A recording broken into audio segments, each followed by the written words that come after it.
you got to get the data. You can't just go to someone and say, we should make this change with no base for that. All of these tools that are working in the background to actually present that to us, it makes my job as a leader a lot easier because I can say, this is what I need. Here's the data that backs that. Here's the upside. Here's the downside. Once again, welcome to the Digital Customer Experience Podcast with me, Alex Turkovich. So glad you could join us here today and every week as we explore how digital can help enhance the customer and employee experience.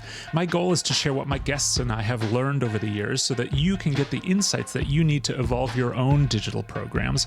If you'd like more info, need to get in touch, or sign up for the weekly companion newsletter that has additional articles and resources in it, go to digitalcustomersuccess.com. For now, let's get started.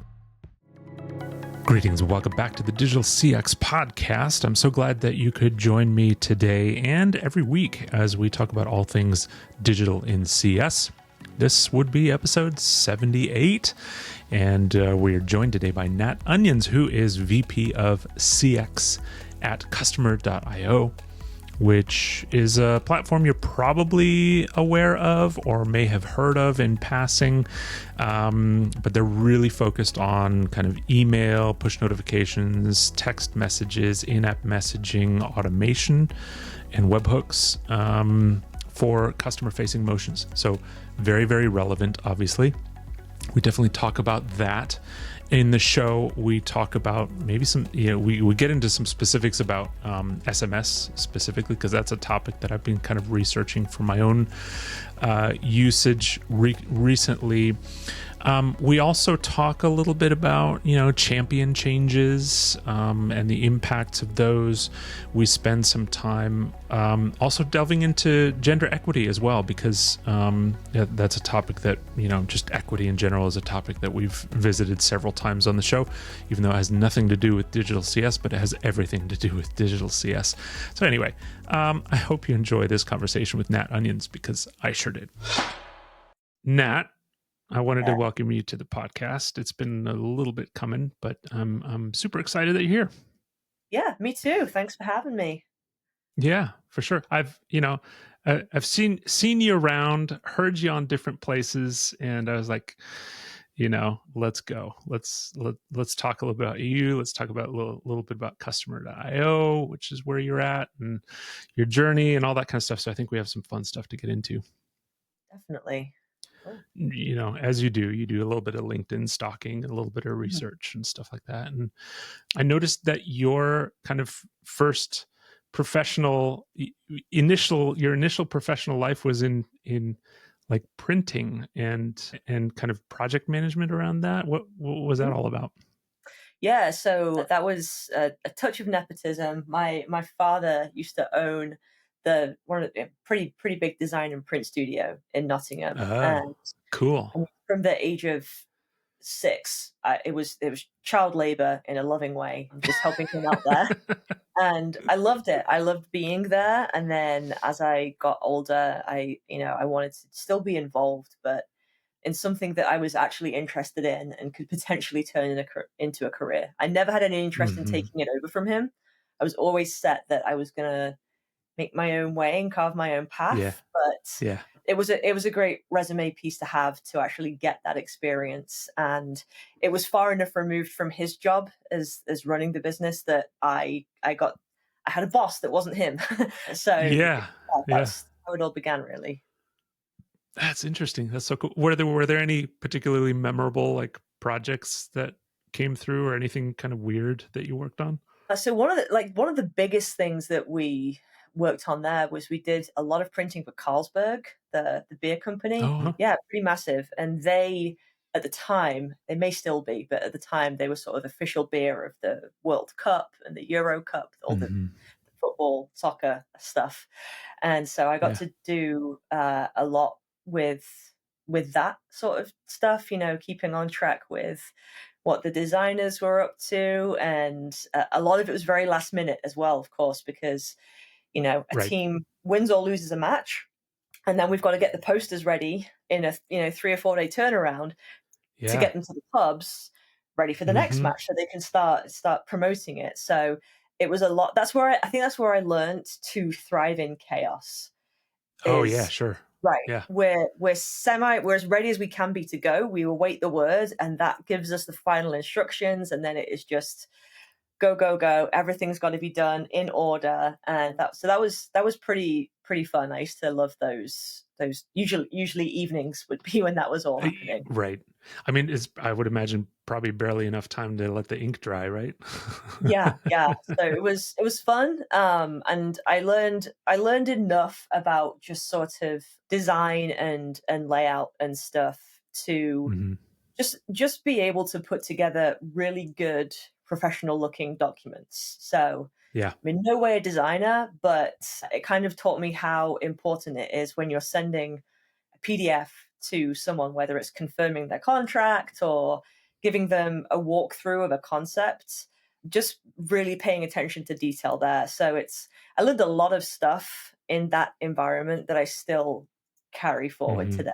So yeah, it's Yeah, I would pretty cool. imagine. I mean, you probably that was probably early exposure to, customer issues and relationships and early Hmm. exposure to like content creation to, and those kinds of things. So that's Yeah, cool training ground. yeah, for sure. But physical instead of digital. Ooh. Yes, yes. I mean, it was a long time ago as well. So, yeah, the Mhm. digital tools and producing a physical product as well, it was just limited. So, yeah. Yeah, for sure. And I gather from your background that you were and also the embroidery on your chair that you're slightly a Superman fan. Just a little bit. Yeah, I think people always ask me, "How did you like, what made you get into it?" And the Mhm. genuine truth is I cannot remember a time in my life when I was not into Superman. Like, Cool. it's just always been something that Yeah. I thought was really cool and got Yeah. really excited about. So, So did you now like that watch the Christopher Reeve movies as a kid and all that kind of yeah, stuff? yeah, he Yeah. was still is my favorite Superman. I think he did a Uh-huh. great job, and as I've gotten older and had grown up jobs that pay grown up salaries, I've been able to build out a really big collection. I've got a lot of stuff from 1939 when Superman first Oh my was gosh. was launched. So yeah, it's a pretty I guess it's a pretty niche thing, but I think everyone knows of Superman, but that the Yeah. kind of collecting and cataloging is Uh-huh. it's pretty dorky, but I mean that's I what we're all disagree. I yeah. disagree. I think it's I've actually worked with there's one person in particular. We actually used to call him Superman Yeah. because Well, he just my wore. my nickname is Super Nat. That's kind of what they call me. There you go. Cool. That's cool. Well, I guess, fast forward to today, you're currently leading customer experience, a customer dio, a lot of customer in there. I guess talk to us a little bit about that transition and that journey for you and what led you into that role today. Yeah, yeah, sure. So I actually started Customer IO in the customer success team. I Hmm. applied for a completely different job. I think it was on when they were launching their partnership team, a very small company at that time. I didn't get the job, but I loved the interview process so much. And I had like with those people and I'd gotten to know the products as I was going through that process that I was just like, Yeah. I'm not ready to give up on this company. So I said to the recruiter, where do you think I could fit in this company? Hmm. What can I maybe work on and come back to in the future? And she actually said, well, I think you might be a good fit for customer success. It's a brand new thing. We've never done it before, so you'd be one of the first, but if you wanted to give it a shot. So Yeah. I went through that process. Turns out it was the right fit because they hired me for that one.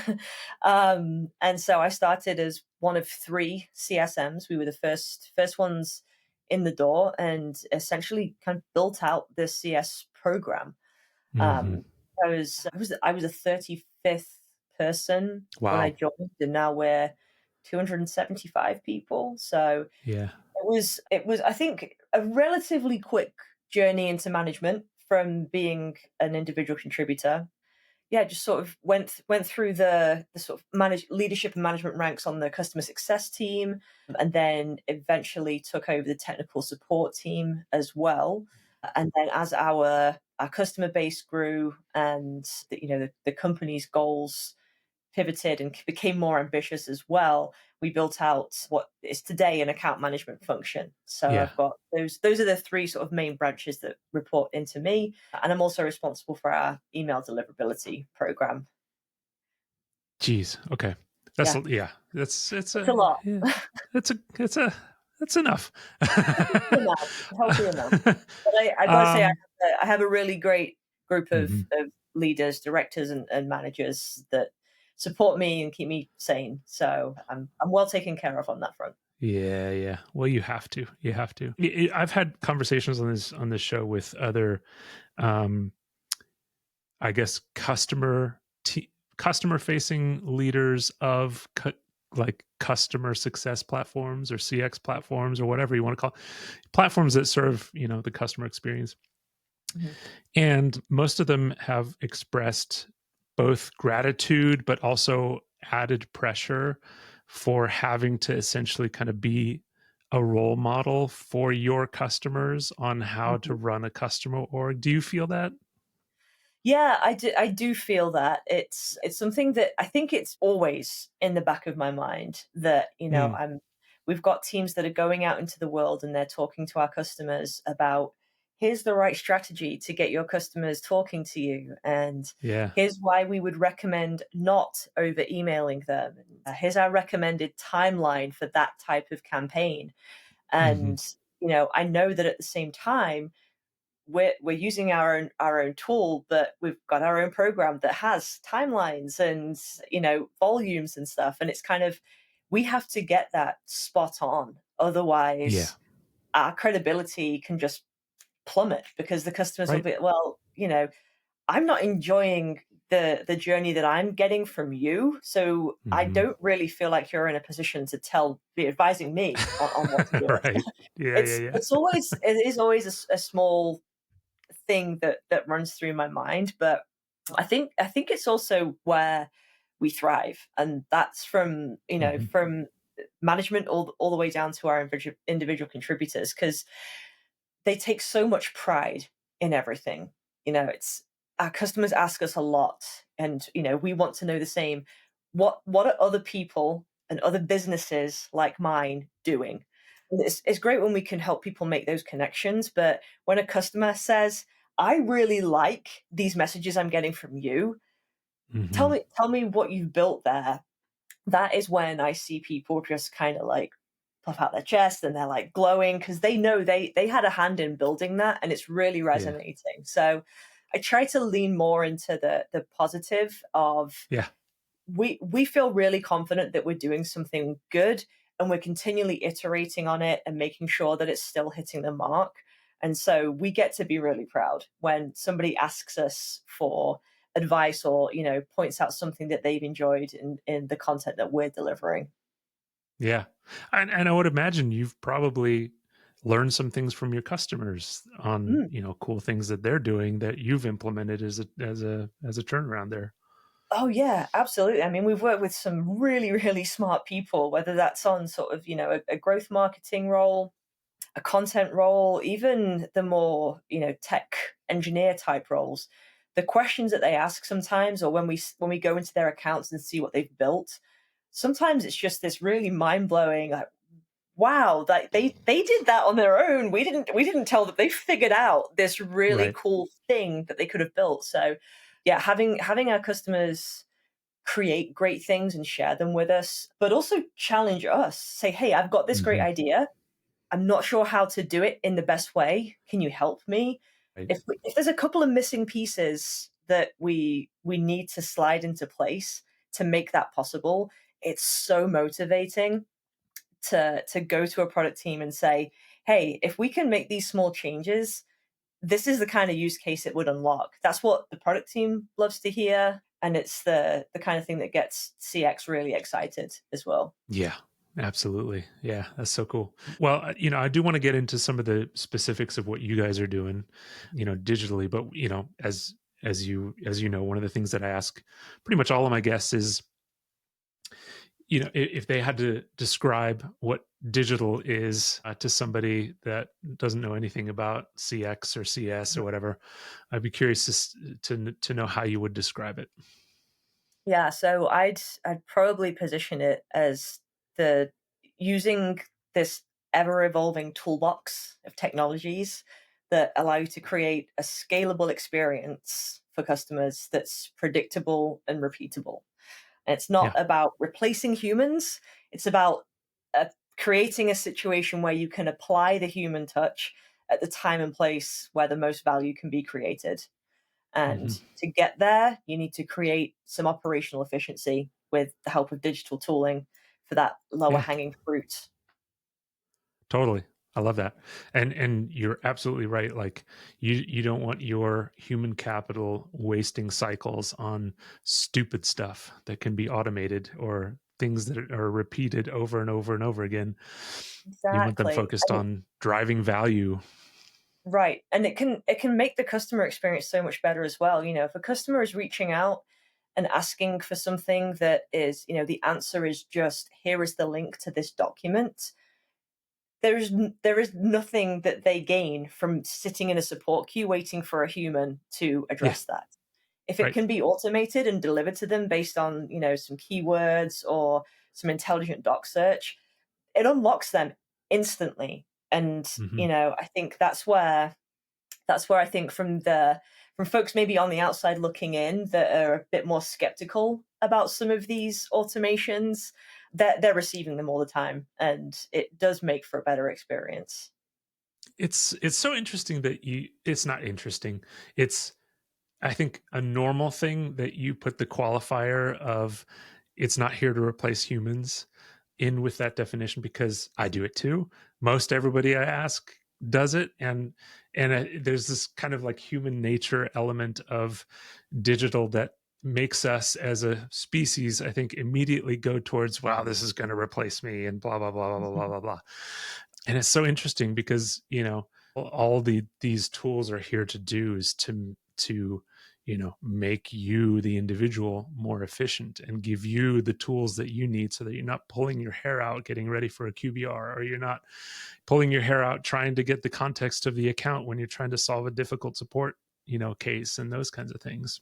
Yeah, I It's mean, just yeah, nobody went through, years of training and climbing a career ladder and doing all of this extra learning to be solving very entry level questions that are rooted yeah, sometimes in laziness. They want to be right, using their brains to solve complex problems and give real tangible value back to yeah, customers. And yeah. I think that's the way that I've been positioning things a lot with our team is this is all going to make your job a lot more fun. Right. Nobody is saying, "Man, I really wish I could use a slide rule for this." Like the computer, Right. it's the same shit that happened a few years ago. Yeah. Like the computer Right. has Exactly. so what is what are you doing digitally? Like how are you putting those things into practice? Yeah, so the I say the biggest thing that we've done this year that's customer facing is actually to launch a virtual assistant in Cool. our app. So it's powered by Zendesk. That's who we use for our ticketing system. Mhm. But we've actually connected it to a backend AI called MyAsk AI. Absolutely fantastic team. I have to give them a shout out wherever I can because they are Ooh, awesome. phenomenal. Did you say my ask? Yeah, MyAsk AI. Yeah, and so essentially, what this does, it's there essentially as an AI powered doc search. So if you're Yeah. in the customer IO UI, you can open it up, you can ask it a question, it will search through our docs, it'll give you the response, it'll link you to the relevant docs. And if you still are struggling or if you need to ask a question that's very specific to your account, we're careful the AI doesn't have access to your account data. So if that's Sure. where your question is rooted, you can ask to be passed through to a human. But it's solving 54% of the questions that it's being asked, which is, Mm, we're really pleased with that as an initial that's result. huge. Yeah, yeah. Yeah, massive, massive. And it's unblocking customers in 20 seconds versus having them wait in a queue for a couple of hours. to be sent a doc link, because Yeah. that's as simple as their question was. So that's been the big one. The second half of this year is just focused on improving that, training the model, and Hmm. then working with our marketing team to boost adoption there. So that's the really big one that we've been the most proud of. But then behind the scenes, we're working on a lot of those operational efficiency, quality of life improvements. So we're going to be working on a ticket summary project. So if you Cool. imagine some of our support threads, they are, many replies long. There's been a lot of back and forth, or Yeah. sometimes we'll have customers that they always respond to the same email because it's, they just search their inbox and they respond to the thread that they opened a year ago. So what we're implementing is an automation that will actually pull all of the conversation history and give you a summary. So this is who it is, Cool. this is what's going on, this is what you said last time, and this is our score on the tone so far. So I think that one's Yeah. going to be a good time saver there. I think our estimation is that it will save us probably about 80 hours a week of human time when we're looking at the kind of insights that it's going to be able to pull together Right. and gather. So that's going to be I a mean, really big that's one. huge because I mean, there's Yeah. so many times where you are made aware of a customer scenario or a customer situation, and you're given these incredibly vague details. Hmm. And I think back to a time, before we had some of these summarization tools in place and those kinds of things. It's like you'd have to go, okay, let's look at their tickets, and let's look at the CSM's notes, and let's look at the sales notes, and let's talk to three different people. And by the time you're ready to have a customer conversation, which by the way they're waiting for, you're like a day or two into it, and Mhm. it's not the best. So I think that's massively powerful. That's awesome. Mhm. Yeah, so I'm excited for that one. And then, we've always been pretty hot on the automations internally, but kind of really leaning into that even harder this year. So things just like escalation workflows. Mm, So you need to get the attention of the right people. We now have a command that pulls up a form, and that form gives you these fields that you have to fill in. So every escalation that is being sent up the chain to, our technical leadership, our product leadership, sometimes financial leadership, if it mhm. involves some customer billing, everything is very consistent across the board because you are told this is the information that you have to put in so that we can help you out quicker, so Yeah. that we can get the customer issue resolved quicker. Because I cannot tell you how many times I've seen these threads and people saying, well, what's the account number? How much are they paying us? What plan are they on? And if we just front load that with an Yeah. automation that says, here it is, pull it in, we can get a lot done a lot quicker. So that's a big one too. Man, that's huge.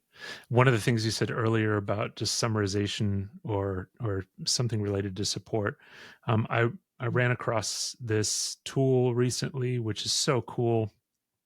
I think it's called Ariglad, Mm. Ariglad. Have you heard of it? Yep. It's Hmm. I've heard of that one. Yeah. It's interesting because it basically looks at your support cases and Mhm. suggests rewrites of knowledge base articles or a gap Yeah. in knowledge base articles, which is huge because if you've ever tried to manage a knowledge base, you know what an uphill battle that is. Oh yeah, such a battle, and then you've already created this company tone of voice, and Mm, you've got these marketing boundaries that you need to adhere to, and it yeah, can be it can be hard to kind of cut through some of that tape. But when you're actually getting this advice of, hey, we're looking at where people are having a bad time, or even going as far as saying we're looking at where people are churning, yeah, this is where you can do better, like actually having something quantifiable and saying, this is why I'm making this change, or this is why we need to reorder things. Even yeah, it's super helpful. I mean, I've learned from being a very junior person in my early days to yeah, where I am now is that you got to get the data. You can't just go to someone and say we should make this change with no base for that. So all of these tools that are working in the background to actually present that to us, it makes my job as a leader for sure a lot easier because I can say, this is what I need. here's the data that backs that, here's the upside, here's the downside. And so, yeah, any kind of digital tooling that assists with that side of things Yeah. as well is just gold dust. It sounds like are, you as an organization are fairly open to that kind of thing, like tooling. It doesn't sound like you've run into a lot of like roadblocks of like, hey, this is a really cool thing that we should adopt because it'll do XYZ. And then doesn't seem like you have to break like 10 barriers of red tape to get it in, right? Yeah. So for tools like that, where we're looking at, the just creating those efficiencies, especially right now as we're kind of stepping into the AI world, Mm, the company is very open to just letting people experiment and pick the tool that they want to go with. cool. We've got some criteria that we have for assessing and making sure that we're Yeah. finding the right one, but ultimately the more we can test these, I mean, the market is crazy saturated with this kind of tooling right now, so the Mm, more we actually get to test by having a single team launch it, that's better for us as a business. Now, yeah. you know, a few years from now, I'm positive we will meet a place where we have to consolidate and shrink up maybe a list of 20 down to a list of three. But for right now, it's actually pretty fun to see which teams are doing what and the reasons why they've chosen what they've chosen. We're sharing each other's assessments and Hmm. testing and all of that stuff. And it's just interesting to see why or hear why the tool that I've loved and chosen is not quite the right fit for a different department and they've gone with Right. something else. Yeah. And another team's done the same thing. It's really cool to see how different use cases can be applied in different ways. Hey, I want to have a brief chat with you about this show. Did you know that roughly 60% of listeners aren't actually subscribed to the show on whatever platform they're listening to it on? Now, as you know, algorithms love likes, follows, subscribes, comments, all of that kind of stuff. So if you get value out of the content, you listen regularly, and you want to help others to discover the content as well, please go ahead and follow the show, leave a comment, leave a review. Anything that you want to do there really helps us to grow organically as a show. And while you're at it, go sign up for the companion newsletter that goes out every week at digitalcustomersuccess.com. Now, back to the show. Yeah, that's super cool. I love that. It's like a testing ground, so to speak. Mhm. Um, Yeah. yeah, it's been cool to just over the I don't know, year and change that we've been doing this show, just learning of all the different tools that are out there. There's a page on the website where I keep like a tech stack. It's called the DCS tech stack, but it's like just a laundry list of tools, which is great, but also not, because like there's a lot of tools on there, but you still got to do the legwork of like figuring out what's hype, what's not hype, and all that kind of fun stuff. So it's Yeah. cool that you get to do that. Yeah. One of the reasons I was excited to talk to you was the fact that you all have SMS capability in terms of Mhm. engaging customers, and that's Yeah. something that I have been. I don't know if philosophizing is the right word, but something I've been thinking a lot about recently in terms of digital engagement, because especially in certain industries, your customers are on their phones. They're not waiting Mm. by their inbox. They're not like they're not chomping at the bit for your next in-app pop up or whatever. They're on their phones, and especially if you're an executive, you're whatever. Mm. And a lot of people, I think, sleep on SMS, especially in B2B for some reason. B2C, it's like become more of a thing. But I was curious if you had some insights or thoughts on in general on using SMS as part of your customer engagement. Yeah, I think it honestly the key thing that this comes down to is just consent and preferences. Offering the customer upfront that choice of how do you want us to communicate with you? Hmm. Hmm. That's where it's key because, take like I'm going to use myself for an example.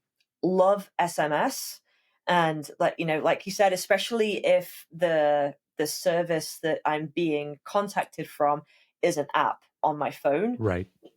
it's in my hand already. I can click from the SMS, it Yeah. opens the app, I can do whatever I need to. I think my bank does it very well. That's fantastic for me. If I'm emailed, I'm not gonna act on it. I'm gonna read it. I'm gonna think I'll do that later when I'm at my desk. But I'm never logged into my personal email Yeah. at my desk. So it Right. gets forgotten. So I'm Mhm. I'm a very SMS preference heavy person for my personal stuff. But for anything work related, for my entire work tool stack, I don't want SMS. I want it Mm-mm. to be an email. My email inbox is my to-do list. So, I've got communication preferences. And when I get asked what I want my journey to look like, that's how I really kind of attribute quality and care over the customer experience, because it's letting me decide.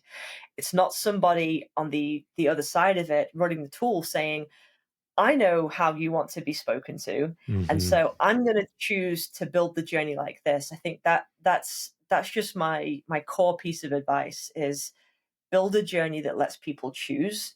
Right. And we that's the advice that we give to our customers, and we are seeing an increasing adoption in all of our mobile channels, SMS included. And I really think it's because people are being thoughtful and just applying that type of engagement opportunity to choose. Yeah. Yeah. It's super smart. I mean, the flip side of that is the ten the possibility to like really spam your customer is crazy high. Mhm. Yes. Like Yeah. you got to be measured. Like, okay, I'm thinking specifics now. So like Yeah. I think it would be incredibly powerful to engage your executive buyer persona with a quarterly SMS that has like Hmm. three things in it, like adoption, risk, ROI.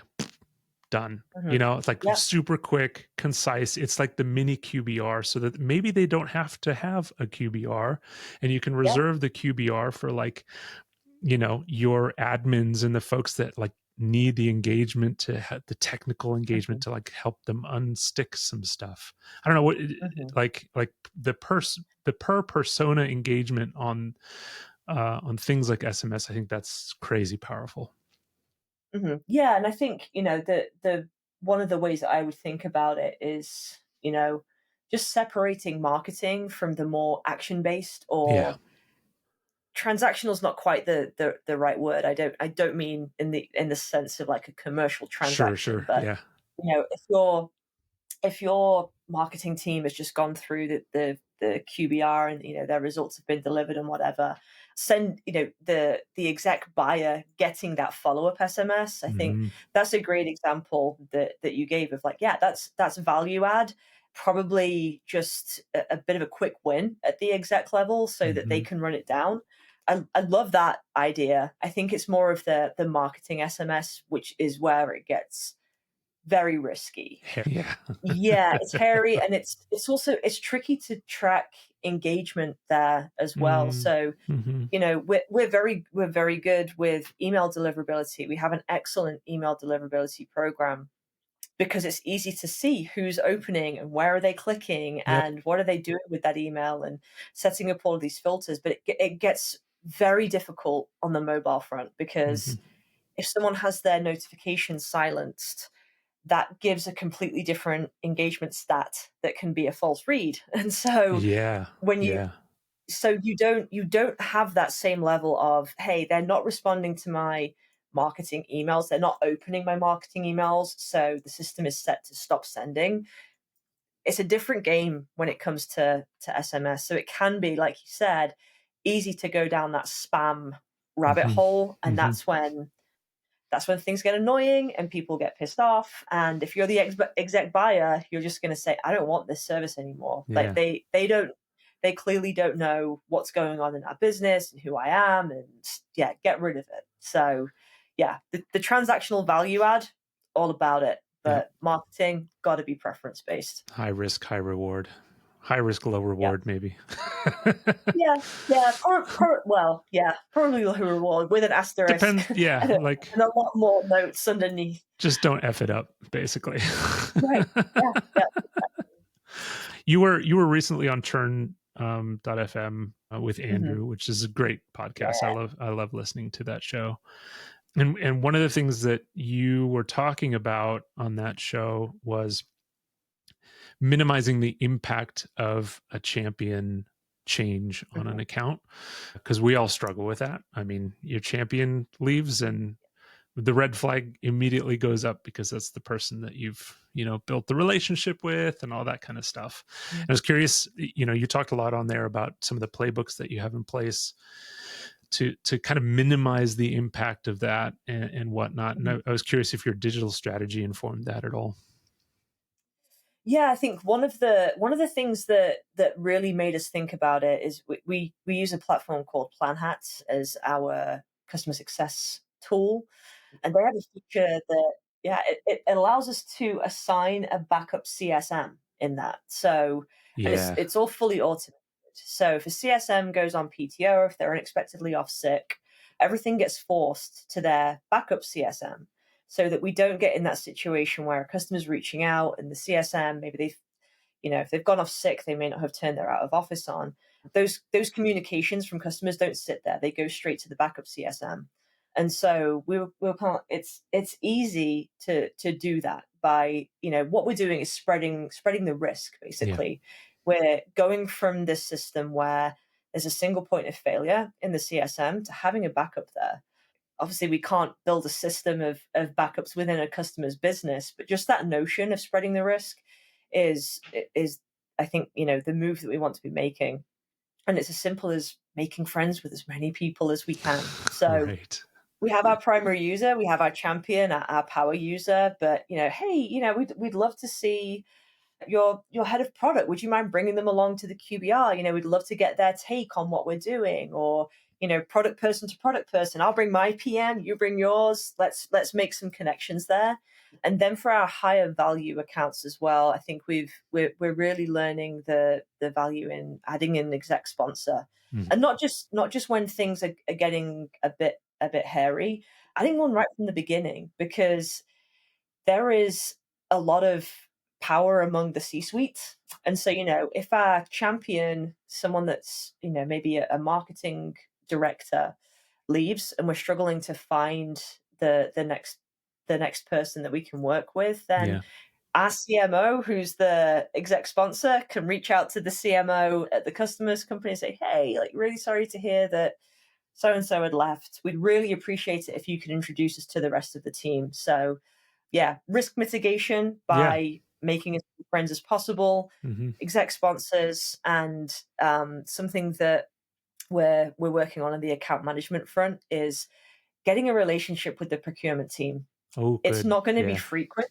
Where it's not something that is going to come up on like a day-to-day type relationship, but Hmm. we'd love to get the procurement contact into a QBR, let them see firsthand what the value is, so that when that conversation occurs at the renewal time, they're familiar with the tool, they've gotten to know the team.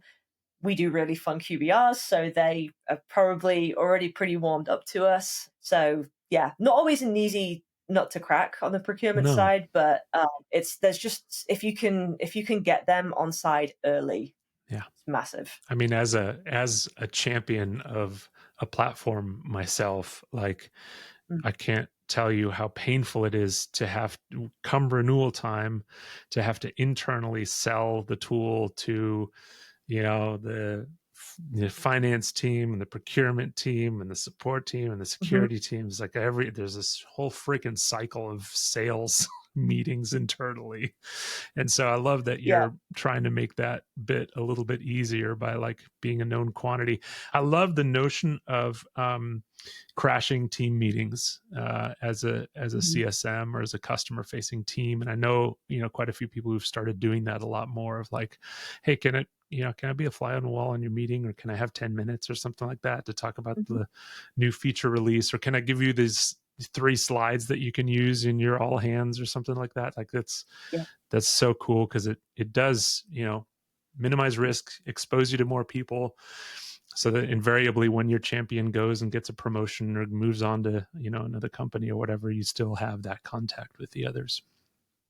Yeah, and that's something low lift that we can do as well. We have a template for some of our onboarding, some of our pitch decks, Yeah. and we've actually got an automation that drops the customer's name in, it drops their account number in, their logo, so it very quickly and easily personalizes that. So again, tying it back to some of that digital experience and automation, Yeah. it doesn't always have to be approached as something that's manual and then it gets shut down because it's not scalable. Just think about that from the start. Just what can I do to operationalize this?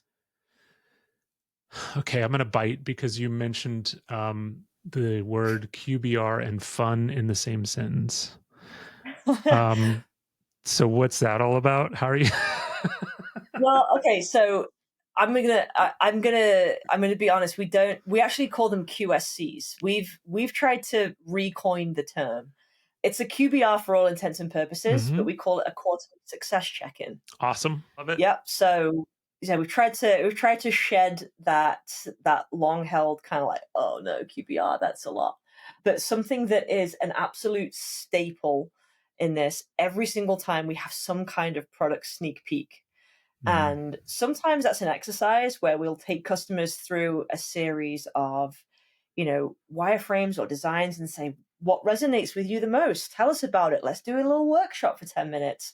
Sometimes it is, hey, here's a feature that we're launching in a couple of weeks' time, and you're going to be among the first to see it. Like, let me just take you through it and let you click around. But it's not just about, hey, look how great we are, Hmm. and look how great you are because we helped you. You know, we don't need to be leaning into that. We want it to be exciting. We want people to see what the content that call is going to be and say, Yeah. hell yeah, I'm going to be there. And hopefully, I'm going to bring some other people from my team too. that's, that's one of the staples is just that product sneak peek. And I think, the customer success team that we've built, I'm just really proud of all of them. They've got Mm. such a sunny disposition, and they are genuinely good at building these really good connections with their customers. And so I watch some of them going into these calls, and it's very clear that there's a great personal connection there, and that they know each other. Mhm. So they are continually and consistently just building up to this feeling of, I want people to enjoy this QSC, and they do. They're excited to get to hang out with their CSM for 45 to 60 minutes. Mm. I dig it. I love it. I mean, it's I'm not saying you should make like, your QSC or QBR or whatever you want to call it, like an entertainment show or whatever. But it needs to have there needs to be a draw. Like I don't want to come to your meeting and Exactly. talk about how many support tickets I've put in over the last quarter or like what bugs you Yeah. fix. I don't care. Your bugs are not my concern. Like I want to know what this relationship is going to look like going forward and what we're going to do and all that kind of stuff. So I love that you guys are Yeah. focused on that. That's great. Yeah. I've had the great fortune of interviewing, a fair amount of women on the show who hold executive positions within Mhm. companies, you being one of those. And, it's this is not digital CS related at all, but I always am curious to get, these leaders' opinions on the current state in their opinion of Mhm. diversity, especially gender diversity in tech, because in CS, I mean, in general, there seem to be more women in CS, but more on the Yeah. IC level and still not on the leadership level. So I'd love to get kind of your read on what that looks like for you today, and also what you see kind of going forward, how the industry and how maybe young women or young men in the industry can help to level the playing field. Yeah, that's great, and I love talking about this topic, especially because I do think that across the board we've got work to do to get to that point of equality where people do look around a room and they see people that look like them, people, Right. multiple, Yes. that Yes. look Yes. like Yes. them. Uh-huh. And, I think we have made progress, but there's a long way to go. And I think, it's important for people in your position to be really driving that with the people that you choose to give a platform to. Yep. I feel very, very fortunate to, I've got Savannah who works on our PR. She's fantastic at seeking out opportunities and Savannah making is sure that amazing, she's by amazing. the way. Yeah, she's fantastic. And but she's reaching out to people like you and saying, like, I want to give Nat a platform. And for people in your position to say, yeah, let's do it. That is how more female voices get heard, and more diverse voices is, being on the podcasts and having their LinkedIn posts bumped up nice and high. Mm. So I think that it's a responsibility that everybody should be taking. It's the IC level making referrals to people in their network to come and Yeah. work in your business. And I think, this can be a controversial way to look at things as well. But if you look around your business and you see that, there are not people of color in your business, if you're hiring for a role, then interview the people of color. If you don't see enough women, interview the women. Mhm.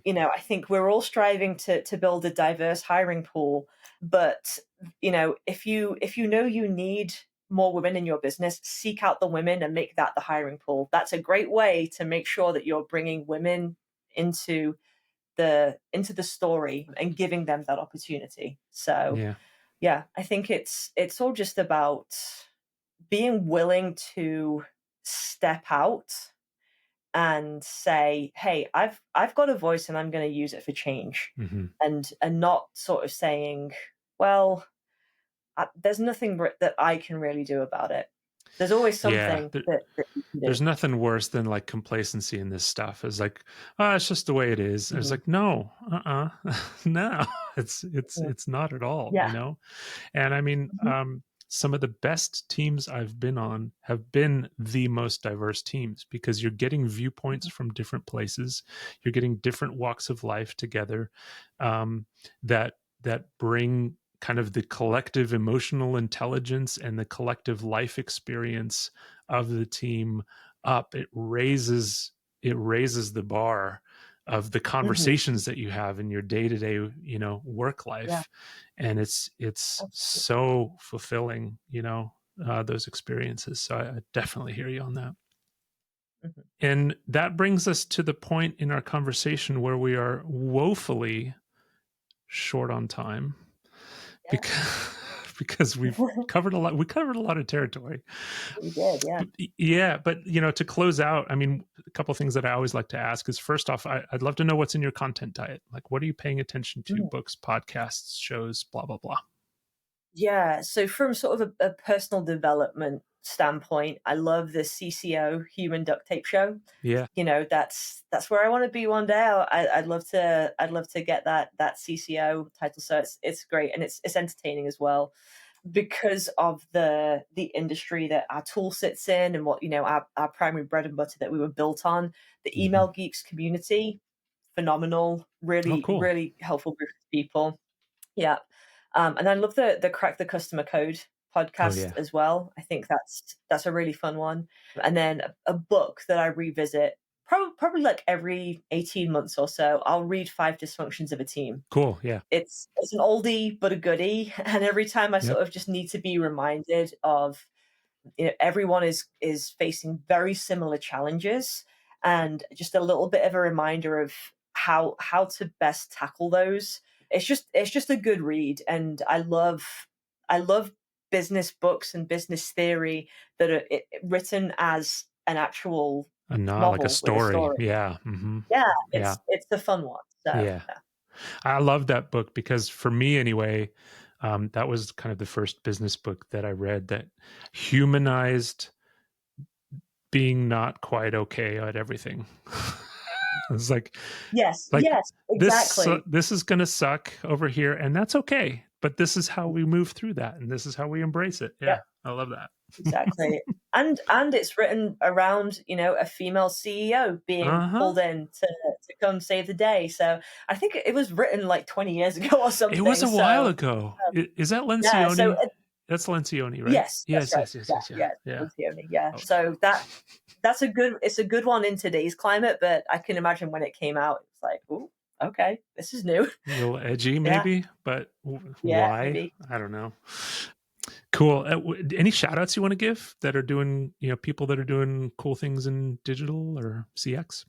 Yeah, I think I already called out my SKI. I think they're my superheroes of the year. They've been Cool. so collaborative. They're building something really exciting, and they're super humble guys as well. Yeah, just really great team to work with. So I've got to give them the shout out. And they're a smaller company as well. So whenever I can give them a platform, I always want to. And I think something that really surprised me, not that they need the marketing or anything, but Disney. Oh, I've got young nephews, and I was just arbitrarily like, what would it look like to take them to Disney? And so I went on the website and I was just kind of clicking around at, building building a trip basically. And yeah. it's really cool. Their digital experience of how they guide you through that and tell you to think about it and Mm-hmm. personalize it. Mm-hmm. Yeah, it was surprising. So that was it was just one that was like, wow, I didn't realize that they were quite as in tune on that side of things. I mean, it probably shouldn't surprise me that they're giants, I but mean, they probably had a little bit of a budget for that. probably. That's awesome. Yeah, that's cool. I love it. Where can people find you and reach out to you and chat with you and all that fun stuff? LinkedIn is probably my go-to. I'm pretty active in messages on there. I love to connect with new people.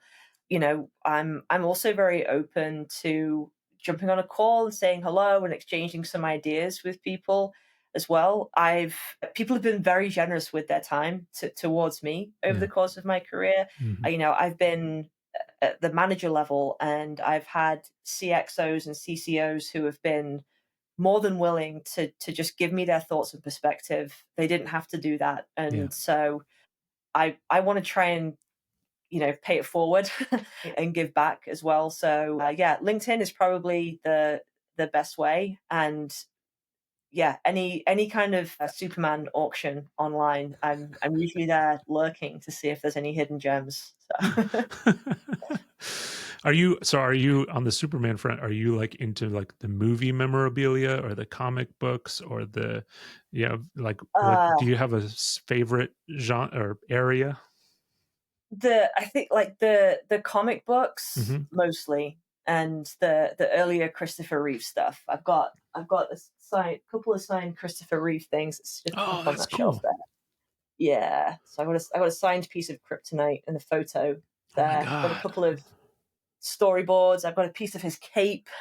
No So way. I've got some nifty things. Yeah, That's really cool. Yeah, Christopher Reeve was the man. I mean, he he was. he He was. was like he was it. He was it. Those Yeah. movies. I mean, I haven't. Do they hold up? I haven't watched one recently.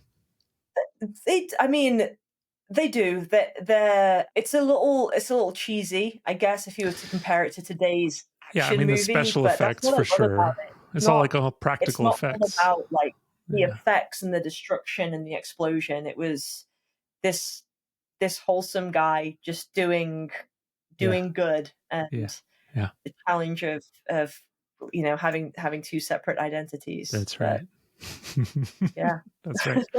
Well, Supernat, we've gone over time, but I've very much appreciated the convo. It was super fun and super fun. Yeah. And yeah, yeah, I can't wait to share this one with the audience. Thank you so much for joining, and you brought Thank you a for having me. ton of knowledge and ton of wealth. So thank you. Cool, thanks, Alex.